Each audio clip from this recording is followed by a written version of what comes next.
And we are live. Welcome, mystery and thriller fans. I'm your on-air host and author, Sara DiVello, and I am so excited to welcome back today one of my very favorite guests and your favorite writers.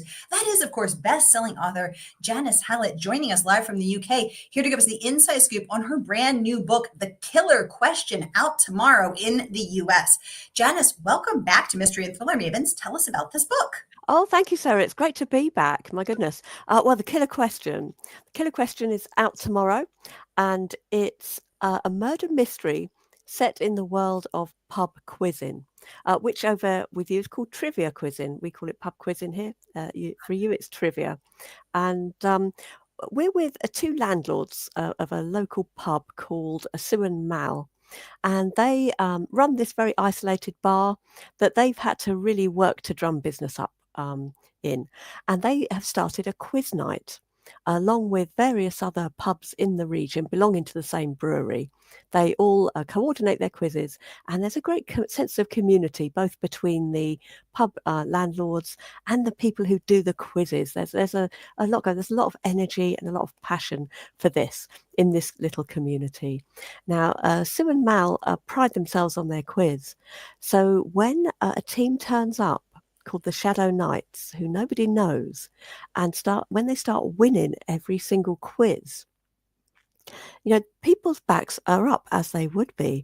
Mal is distraught because he thinks that they're cheating. They're not only winning every quiz, they are getting top marks. And that, for him as a quiz setter, that's wrong. So he's thrown into disarray. The regular teams are disgruntled with this team because their prize is being taken week after week. And add to that, a body is pulled from a nearby river.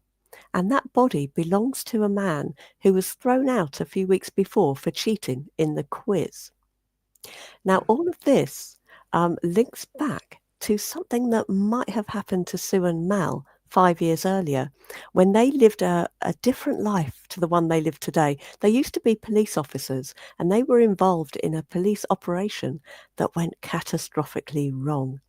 Now, when we realise that this story is being told to us by Sue and Mal's nephew, who is trying to interest Netflix in making a true crime documentary about his aunt and uncle, we can wonder whether that catastrophe in the past came back to haunt Sue and Mal. And that is all I can say at the moment. There's a lot to it, but I am very careful not to give any spoilers. Yes, no spoilers, Janice. You know the rules. We don't like that here on Mystery and Thriller Mavens. Robin saying, of course. Exactly. Well, I am so excited to welcome you back because I have so many questions myself. So many questions have been submitted in advance, and I already see lots of my Mavens logging on. Hi, everybody. So I can't wait to dive in. So welcome, everyone. We are streaming live to 7 different destinations across Facebook and YouTube, and we are here to talk about The Killer Question. Janice Hallett joining us live from the UK to take all of your most burning questions and get your Monday off to a killer start. So if you've been here before, you know how it works. And if you're new, welcome, my friends, my thriller and mystery loving friends. Here's how it works. Every Monday, I give you my handpicked featured authors, and you get to ask them anything. So ask Janice about her writing process because, I mean, as you can hear just from her introduction, there are so many. This is such an intricately woven plot, and there are so many backstories and twists and turns. And I, for one, my brain is racing just trying to imagine this. So I want to know how you keep track, how you keep up. And I have so many questions. So let us jump right in. Sharon is joining us live from YouTube. She's saying, hi, everyone. Hi, Sharon. Hi, Sharon. Welcome. We have Katie also joining from YouTube. Hi, Katie. Hey, Katie. Yay. We have Robin joining us from Facebook saying hello all from Coeur d'Alene, Idaho. Welcome. And Robin saying no spoilers. Don't you worry, Robin. That would never happen on Mystery and Thriller Mavens. Renee is joining us from Facebook as well, from Southeast Florida. Hi, Renee. Hi, Renee. Okay. You guys, while you're typing your questions, just get them going in the comments and I will get them right up. Also, I say hi, Jane, joining us from Facebook as well. Hi, Jane Brannigan Kaufman. Good to have you here as well. Okay, so my first question is, my brain was racing just to keep up with all of those characters, all of those backstories. I am just in awe of how twisty this is. And I would love to know your plotting process. Is it spreadsheets? Is it giant post-it notes? How do you keep track of all it? I need to know everything down to the nitty grittiest detail. Well, I mean, I'm almost embarrassed to say I don't plot anything at all. I don't have post-it notes. I don't have outlines or anything more than a very basic well, for the killer question, when I started it, all I knew was that I wanted a murder mystery set in the world of trivia quizzing, and that was that. And I set off um writing. What I do is I kind of listen. I sort of hear voices. My books are told in emails, texts, and various other ways in which people write their communications to each other. And I kind of hear that as I'm writing. And so I'll let them take me where they want to go. So if you read The Killer Question, you'll see one of the very early documents that's in the book is a list of the pubs and the landlords that run them. So that was one of the first things I wrote. All of those different pubs and those people. And from that, I heard their voices and I was off. That was the start. And while I'm writing, I can quite easily keep it all in my head. Wow. Yeah. I mean, because okay. So yes, as we have had you on, oh my gosh, all of the thumbs up and reactions on Facebook are so fun. So having had you on for the Twyford Code, the appeal, the Alberton Angel, the case of the Alberton Angels, the Examiner, I have had a chance to interview you about both these mysteries that you are really a pioneer of, where it is, as you said, through so many texts, communications. I mean, we open and there's literally even post-it notes with the trivia questions, which I absolutely love because they're so pretty and they're so cool.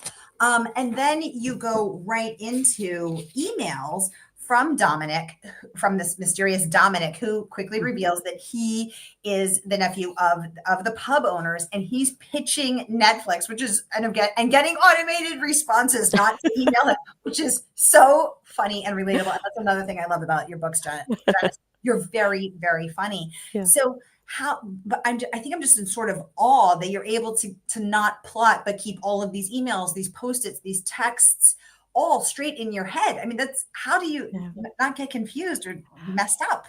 Yeah, I don't know. I think while I'm writing, I'm very much in the zone.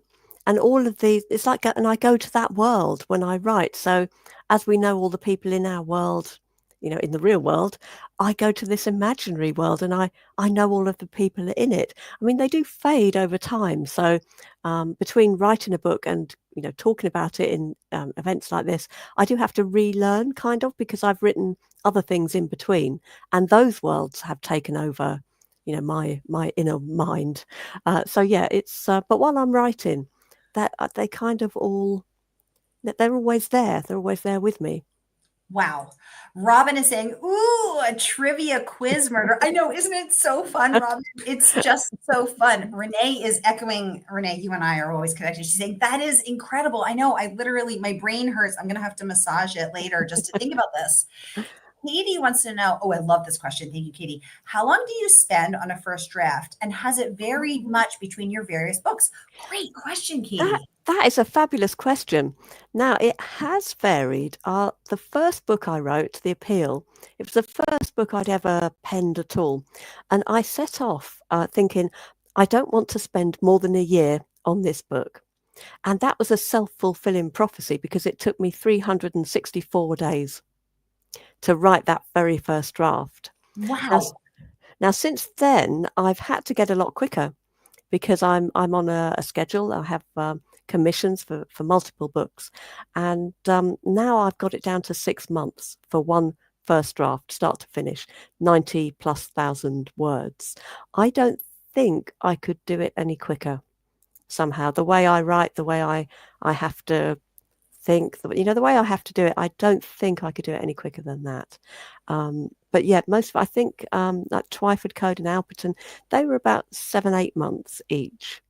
And then with the Examiner and the killer question, it's down to 6 months. And I think that's my optimum time now. So you literally cut your time in half from the appeal. Then 8 months, that's almost two-thirds, a little less than Yep. two-thirds for Twyford and Alberton, did you say? Yeah, And Alberton, roughly. Yep. and now you're literally at 6 months. So you've doubled your speed. Mhm. What have you learned from the appeal, your first book, which took you 364 days, 6 months, to the killer question, which now you are you a more efficient writer? Are you doing less rewriting? Are you just, is it a muscle memory? Tell us what you attribute that to. I think I'm simply more familiar with writing at this level of intensity.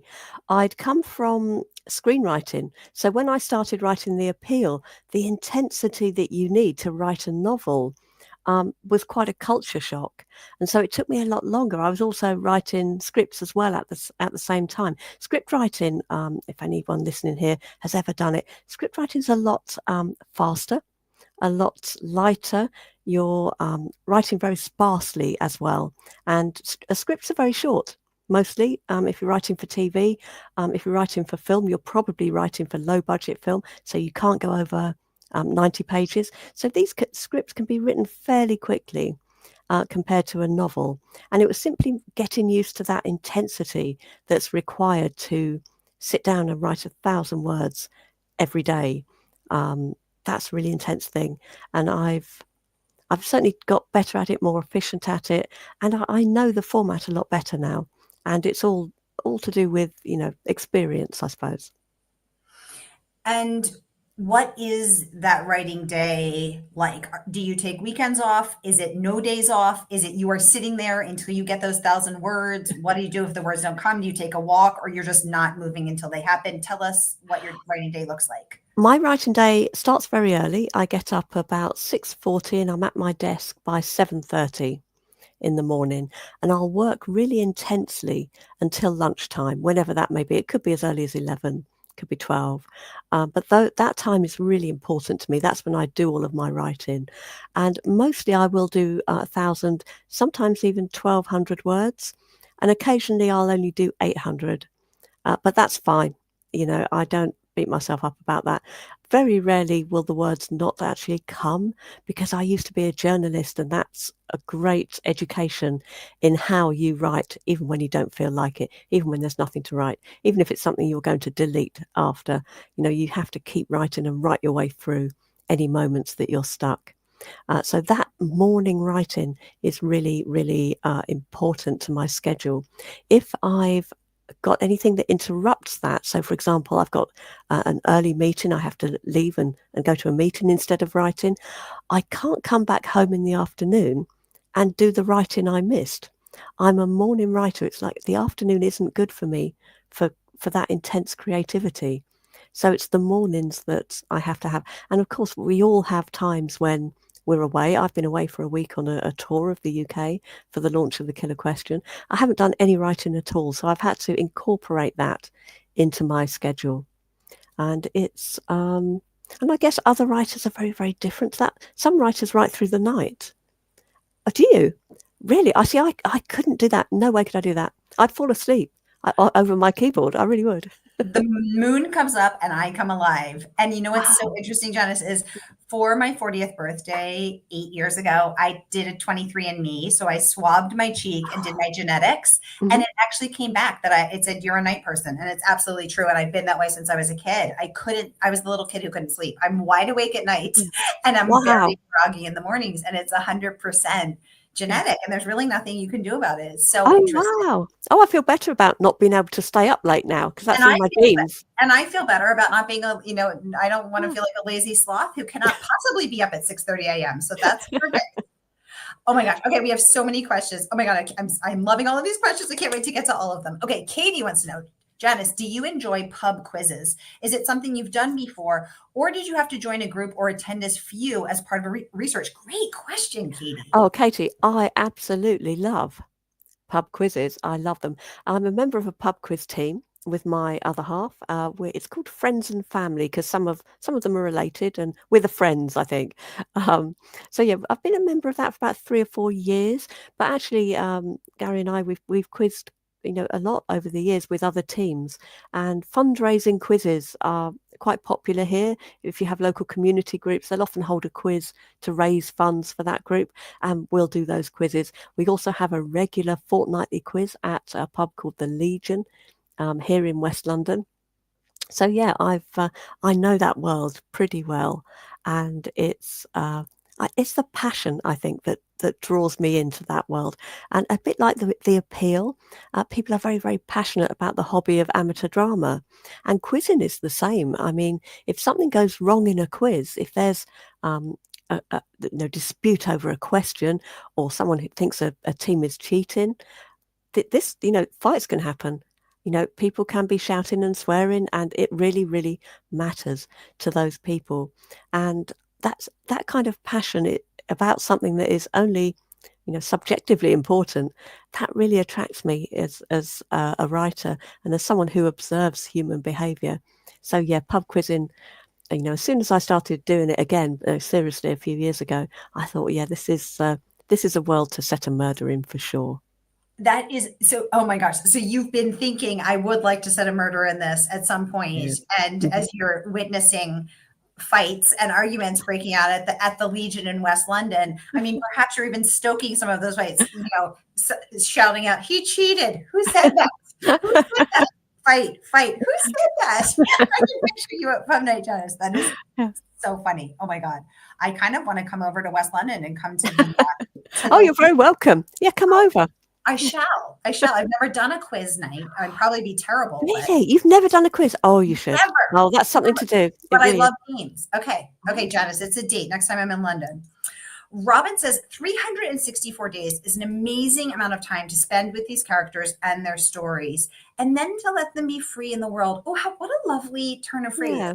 What is that like to let Sal and Dominic and Polly and all of the characters who inhabit the pages of this world that you have spent months and days and hours loving and creating? What is it like? How are you feeling you're about to send them out into the world tomorrow? Yeah, it is a thing. It is a thing when you've got this book that only a very small number of people have read, and suddenly, loads of people are reading it all at once and giving you feedback, and you're reading things online.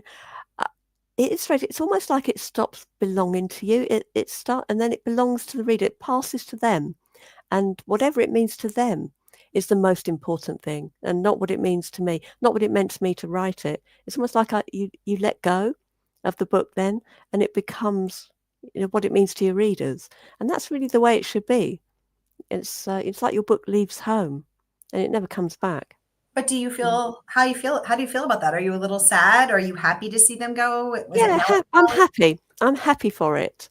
I know it's kind of happy sad, but it's the way it should be. It's the worst thing is when you write a book or you write a script or a story and nobody gets to read it. It's almost like that's sadder. That's sadder than having to let it go out into the world, to not have anyone read your words or hear your voice is the thing there. That's such a beautifully said. Renee wants to know, how long did it take you to write this book? This book was 6 months for the first draft. That's only the first draft, though. Once my editor had seen it, or my editors, I should say, because I have one in the US, one in the UK. Once they'd seen it and fed back their notes, I then had about a 2-month rewrite on this particular book. So that was my structural edit. So a further 2 months. So we're up to 7 months now, but the book is getting closer to being published. Had a shorter line edit and then the copy edits. So if you add all that together, so first 5, 6, 7, 8, you're talking around 9 to 10 months of working on a particular book before it actually goes to be designed and it is considered finished, I suppose. So yeah, that's it's a long time. It's a long time to spend with characters. You have to love your book and love your characters to spend so much time with them.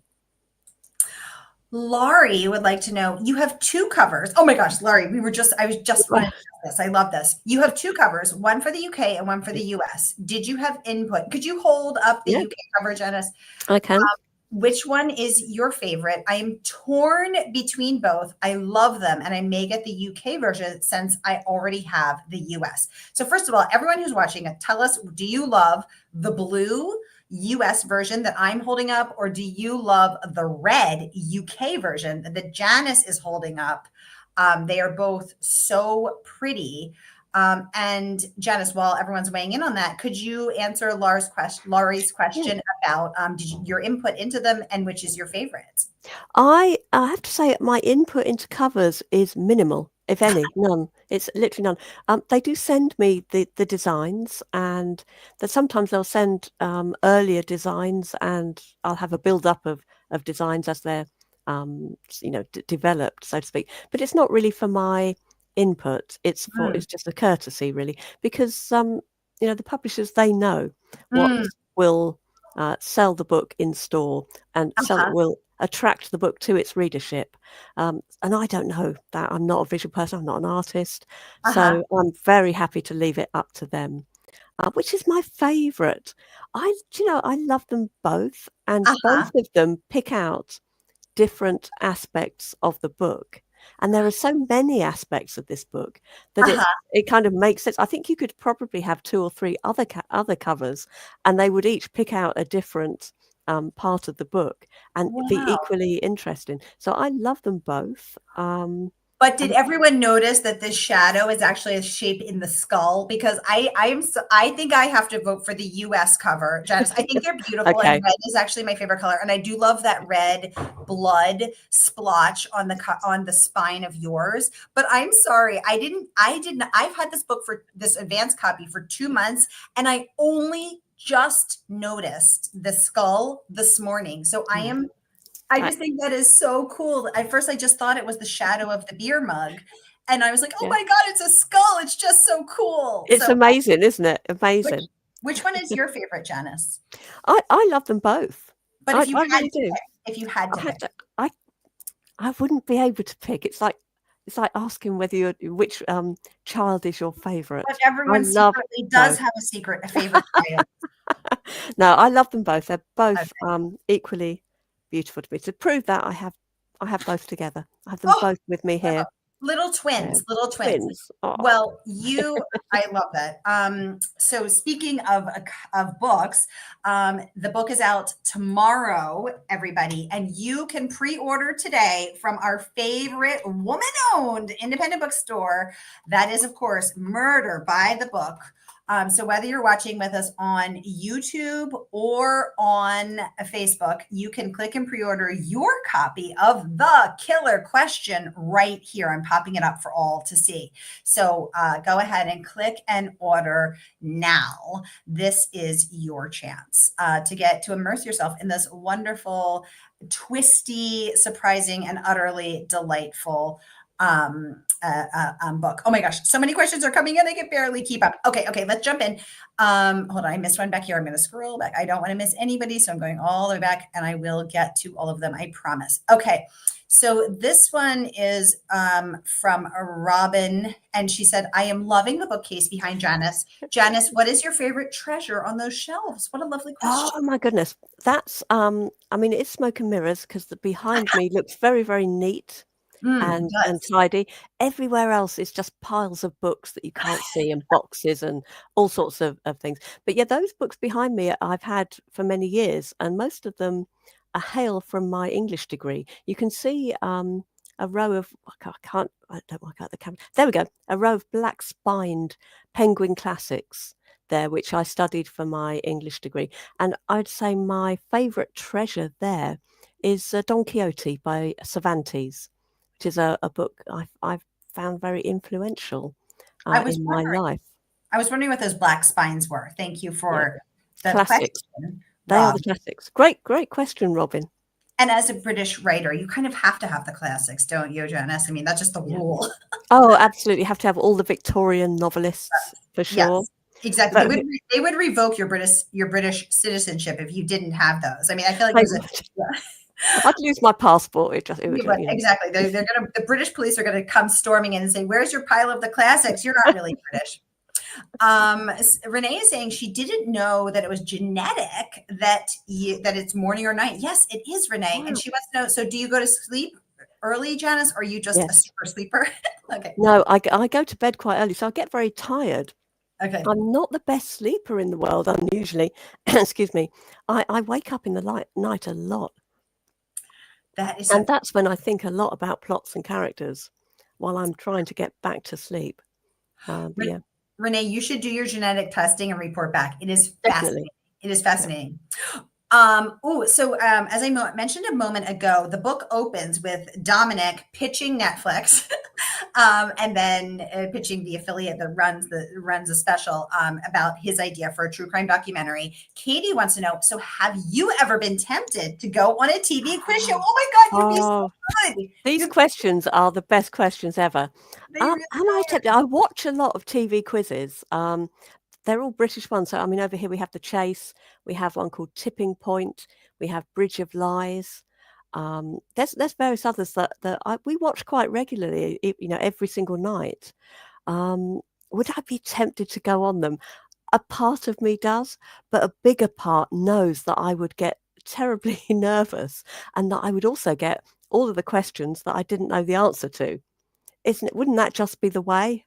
It just, you know. So I've been tempted, but I never will. No. Oh my gosh. Something you mentioned a moment ago that as you were competing at the Legion every fortnight, Mhm. you've witnessed, fights breaking out, accusations of cheating. And Renee wants to know, would people actually fight? And I lost the question, but I had it right here. Would people, would a team really cheat? Sorry. Would a team really cheat? Sadly, yes, we have been in situations where we strongly suspected teams were cheating, and it's fairly obvious because they get such high marks. Um, and sometimes they're popping out a lot to look at their phones. Phones are really how people cheat now.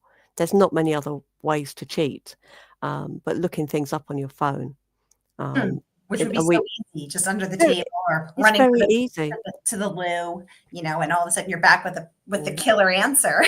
Like, So yeah, you kind of have to trust everyone. It should be on trust, really. There shouldn't be too many rules. mm, But yeah, we have been in the odd quiz where, things have been going on, we're sure. they Mm. probably deserve to get tossed in the river. Yes. I mean, seems fair. Elizabeth, welcome to the conversation. She says, "Hi, Sarah and Janice. What writers are you reading lately? Thank you." Oh, what writers might I've read quite a few books recently. It's one of those questions where I know I've read loads of books I've loved, and can I remember them? Now, I've read a book called A Bad, Bad Place by Francis Crawford, and that's set in Scotland. And it's written in a Glaswegian dialect, but it is easy to understand. It's not like it's a different language. And it's about a young girl who finds a dead body and the repercussions of that throughout her community. That was a great book. A Bad, Ooh, Bad Place. I've just finished one. This is an arc, actually. I think this comes from the US. Um, The Final Problem by Arturo Perez Reverte. That was great. That's, if you like, your golden age retro murder mysteries. I mean, I amazing. love a golden age whodunit retro mystery. That is so delightful and to me. So, It's a murder mystery about a resting actor who is only famous for playing Sherlock Holmes a while ago. So he's kind of expected to pull it out of the bag when there's a murder. So that I can't get this camera right. The Final Problem. oh So my that was really good. So yeah, I read quite a few good ones. Can I remember any others? No, it's terrible. My Well, memory. I've been reading Janice's book, and then I'm also reading Patricia Cornwell's 29th Scarpetta, which is coming out October 8th. And I have the great pleasure of interviewing her as the mystery keynote at the Boston Book Festival, which is one of the largest book festivals in the world with over 20,000 attendees. And I will be interviewing her there. So I've been reading an advanced copy of Sharp Force, which is the 29th Scarpetta, which I'm very excited about. Excellent. Renee would like to know, are any of your books published in Italy? Yes, they are. Definitely the Appeal. Mm. Pretty sure the Alberton Angels are as well. With my books, the Twyford Code is often one that international publishers will skip because Oh. if you've read it, it's so linguistic. There's different linguistic Oh, codes in it, yes, and of they don't work with all mm. languages. Oh my I God, of course. Yeah, Yes, his accent and his, yes, his accent and that, the his learning acrostic disability. codes. Yeah, the dictation, of course. Oh my God, of Mhm. course. Yeah. Oh, that's So. fascinating. But the others, Renee, the others are in either in that they are already out or they're coming out. So Ooh, this is a good question. Katie wants to know. So you mentioned having two editors. How does it work having an editor in the US and the UK? Do the texts differ in content or purely spelling and terminology? Oh my God, yes, fantastic the question. questions, the questions. This is Yeah. brilliant. Yes. How does it work? Well, currently, both of my editors will read my first draft at roughly the same time, Okay. and as far as I'm aware, they both then consult with each other on their thoughts, um, and that will be combined into one document that I get as my structural edit. So that's not the same as the Americanization edit. That will I'll then get a separate after the structural edit. Instead of the line edit, which I'll get from the UK, I'll get the Americanization edit from my US, and it will be respelled, repunctuated, Mm, and we'll talk about terminology. Often that's a matter. Sometimes we have to rework things because it wouldn't be well understood by American readers. Um, so we haven't ever had to change anything significantly. But again, the Twyford Code, because of a lot of slang there, they simply wouldn't be understood. So that had to change so that it was understandable. But otherwise, it's fairly small tweaks and changes. what a great question, Katie. Thank you. Yeah, great. Elizabeth saying she likes the red version a little more. She said it Okay. feels her a little more. She says I like a little more detail. Renee says they are both great covers, but she prefers the blue because I like the color blue more than Well, red. Oh my gosh. fair enough. See, I love red is my favorite color, but again, I love that skull on the blue one. There's just so Yeah. much. Oh my goodness. Okay, so we are actually out of time. We're over time. Time flies when you're having this much Oh, fun. John is joining us from Northeast Ohio. Hi, John. hey, John. Hey, John. Good to have you. Welcome. Oh my gosh, there's so many amazing, great comments and everything. Guys, thank you so much for, Renee was asking because her friend in Italy would like to know. Oh, Oh, yep, yep. Yeah, she will find them if she asks at the bookshop. Yep. follow-up question from Elizabeth. Do you mean things like elevator instead of lift, that sort of thing? Yeah, that kind of thing. Hmm. Yeah, we don't change things a huge amount because I think American readers understand that it's set in the UK and Yeah. that people will use different terminology, but it's just Mm, it's a level of understanding. mm, You don't ever want readers thinking, "Oh, I don't know what that means," or "Is that good or bad?" That's the thing. So yeah, and there's also slightly different punctuation that American editors will have. And that too is very interesting, for someone who tries to get punctuation correct when they're writing. Yeah, it's all sorts of things. Yeah. Oh, that's so fascinating. I love this level of detail because, yeah, I I would like it to stay just all British because if I'm reading something and it says miles instead of kilometers, I'm like, oh, did they just change it for me? For me as an American reader, Yeah. because I don't know exactly how far a kilometer is, or is it, but it's also a little bit disorienting because it's like, wait, I thought I was, I want to be in the UK sort of really mentally, and I want to read lift instead of elevator and Yes. Yeah. favorite That's the with thing. a Yeah. U instead of, ORITE or whatever. Yeah. So it's like I really want to immerse myself in that British English to, as part of this, the taste, the texture, the depth of the book. Mhm. But anyway, all right. So I am putting all of of the incredible praise that Janice's book has earned here in the comments. Again, the book has continued to earn so much incredible praise. Named most anticipated book of fall by the New York Times, LitHub, BookBub, Goodreads, and many, many more. They're all detailed in the comments. The Christian Science Monitor calling the book fiendishly clever. Oh my gosh, Katie says, thank you so much for answering her questions. Janice, thank you. And to Sara for hosting. Katie, thanks so much for spending your Mystery Monday with us. We're so happy to have you. Yeah, thanks, Katie. Great questions. Great questions. Publishers Weekly says Hallett continues to stretch the limits of epistolary mystery in this playful tale of murder at a weekly trivia night. Hallett is at the top of her game. This is a wickedly satisfying ride. Congratulations on that rave review from Publishers Weekly. And Kirkus reviews, which I believe the New York Times called Kirkus reliably curmudgeonly, not curmudgeonly here, saying that that warning readers that seeking emotional footing, that the rug will be yanked out again and again, deeming this a quintessential British pub and escalating mystery quiz night rivalry and a deeply personal mystery unfold in this clever epistolary tale. I'm going to put the rest of the rave reviews in here, including from Peter Swanson, who deems the book another brilliant literary puzzler from Janice Hallett, as well as other incredible rave reviews. He says this book is your best book yet. Book List also weighing in with praise. The praise goes on and on and on. Anglophiles and those who enjoyed this quirky and unusual will enjoy this. I'm an Anglophile and I do enjoy the quirky, so this is perfect. All right. You all, thank you for spending your Mystery Monday with us. Janice Hallett has joined us live from the UK to take all of your most pressing questions. And here again, give us the inside scoop the night before the book comes out, as always. So here again is that link to pre-order your copy of The Killer Question from our favorite woman-owned independent bookstore, Murder by the Book. Janice, thanks for hopping on. Y'all, thanks for spending your Mystery Monday with me and Janice. I hope your week is off to a killer start and made the days and the pages fly by. Janice, will you hold that book up one more time, the British version? Oh, the British version. Right here. There we go. All right, that's a wrap from us, you all. I will be back with you next week. May the days and the pages fly by.